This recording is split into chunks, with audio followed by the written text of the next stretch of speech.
اشرف صبوحی کی کہانی برمی شہزادی۔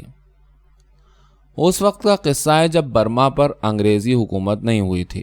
برما کے راجا کی ایک سوتیلی بہن تھی، نہایت کم عمر اور اپنے خاندان میں سب سے زیادہ حسین۔ دوسری راجکماریوں کی طرح اس کا بھی الگ محل تھا۔ یہ راجکماری مذہب کی سخت پابند تھی۔ وہ اکثر اپنی پیش خدمتوں کے ساتھ ایک عبادت گاہ کو جایا کرتی، وہاں کے پجاریوں کو نظر دیتی، ان کا آواز سنتی اور چلی آتی۔ یہ مندر محل کی جنوبی دیوار کے قریب تھا۔ ایک روز شام کو حسب معمول جب وہ مندر گئی تو اس نے پجاری کے پیچھے ایک لڑکا بیٹھا ہوا دیکھا۔ یہ لڑکا کہیں سے پڑھنے کے لیے آیا تھا۔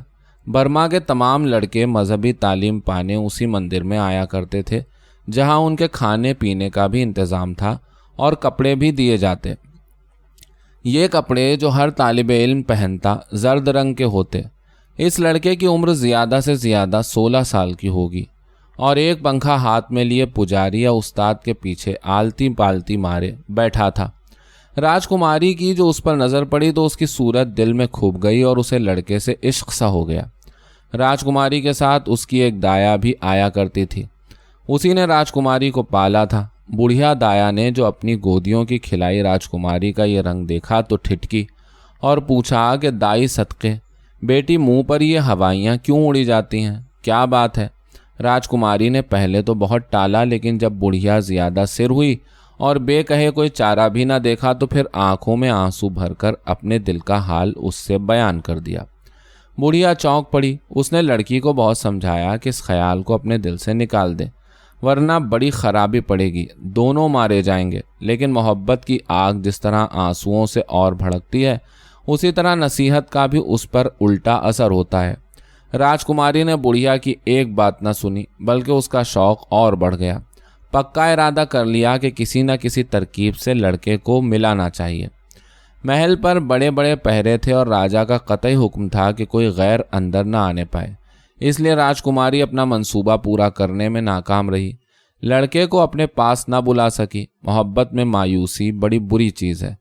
انسان اپنی جان پر کھیل جاتا ہے، ادھر بڑھیا فرنٹ، ادھر دل کی تڑپ۔ آخر ایک روز جب وہ زیادہ پریشان ہوئی تو یکایک محل سے نکل کر چلی کہ کسی کنویں یا دریا میں ڈوب مرے۔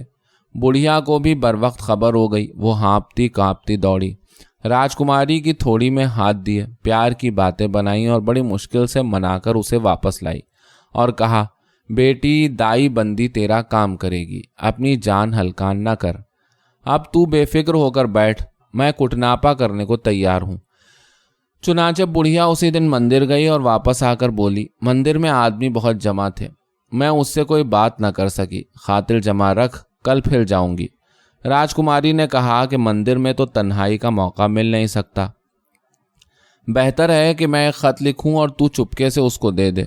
چنانچہ راجکماری نے ایک عاشقانہ خط لکھا۔ اس میں شاعرانہ انداز کا یہ مضمون تھا، میرا معشوق خالص سونا ہے، بالکل کندن، جس میں کسی قسم کی ملاوٹ نہ ہو۔ میں 100 برس تک اس کی چاہت کا دم بھروں گی، کبھی کسی طرح کا گلا شکوہ زبان پر نہیں آئے گا۔ میں دوسرے لوگوں کی طرح نہیں ہوں جو گرگٹ کی طرح رنگ بدلتے رہتے ہیں، آج کچھ اور کل کچھ اور۔ میری محبت سچی ہے اور وفا سے بھری ہوئی۔ آؤ ہم دونوں عبادت گاہ چل کر دعا مانگیں کہ ہم میں کبھی جدائی نہ ہو، نہ اس زندگی میں نہ آئندہ دوسری زندگی میں۔ میرا معشوق کندن ہے، میں اس کا ہار بنا کر اپنے گلے میں پہنوں گی تاکہ اس کی باہیں میری گردن میں پڑی رہیں اور وہ میرے گلے کا ہمیشہ ہمیش کو ہار بنا رہے۔ اس کے سوا مجھے کوئی دوسرا نظر نہیں آتا، نہ آنکھوں میں نہ دل کے اندر۔ جب یہ خط پورا ہوا تو شہر کی تمام عبادت گاہوں کے گھنٹے بجنے لگے تھے۔ یہ ایک اچھا شگن تھا۔ اس کو کامل یقین ہو گیا کہ اس کے خواب کی تعبیر سچی ہوگی۔ دوسرے دن راجکماری پھر اپنی لونڈیوں باندیوں کے ساتھ عبادت گاہ گئی، پجاریوں کو نظریں دیں اور اپنے معشوق کو نظر غور سے دیکھا، لیکن بات چیت کرنے کا موقع نہیں ملا، بلکہ نگاہ بھر کر بھی نہ دیکھ سکی۔ ڈر تھا کہ کوئی دیکھ نہ لے۔ راجکماری کے پہنچنے سے پہلے راجکماری کا خط لڑکے کو پہنچ چکا تھا اور آنکھیں اس سے بھی پہلے پیام سلام کر چکی تھیں۔ راجکماری جب مندر سے چلی تو اس کی حالت عجیب تھی۔ قدم ڈالتی کہیں اور پڑتے کہیں، لڑکا بھی بے تاب، وقت کا تقاضا کچھ اور، دل کا کچھ اور۔